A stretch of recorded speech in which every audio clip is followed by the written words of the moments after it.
Jim Schwartz.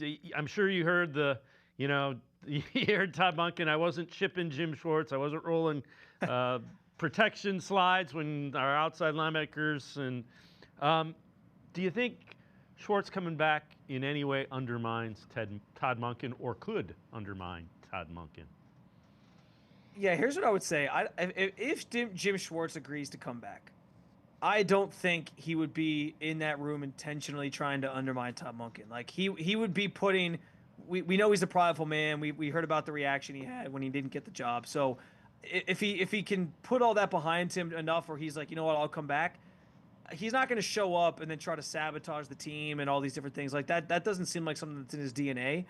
But what I think is troublesome is that just might happen naturally without him, stirring the pot or anything like that. And what I mean by that is the second you know what hits the fan, and it often tends to do that here in Cleveland, they start losing games or they're on a losing streak or whatever, and you start getting defensive guys like questioning things on the offensive side or questioning things that Todd Monken's doing, you know that those guys kind of gravitate towards Jim Schwartz.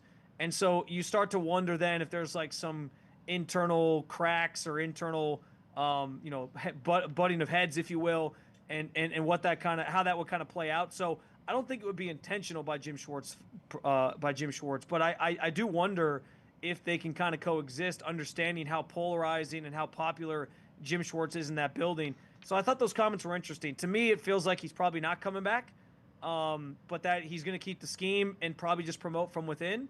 But yeah, I found those comments interesting, and I do wonder, what those dynamics kind of look like, and if it's maybe just better for Todd Monken that maybe he does decide to do something else this year, whether it's sit out or end up somewhere else with another job.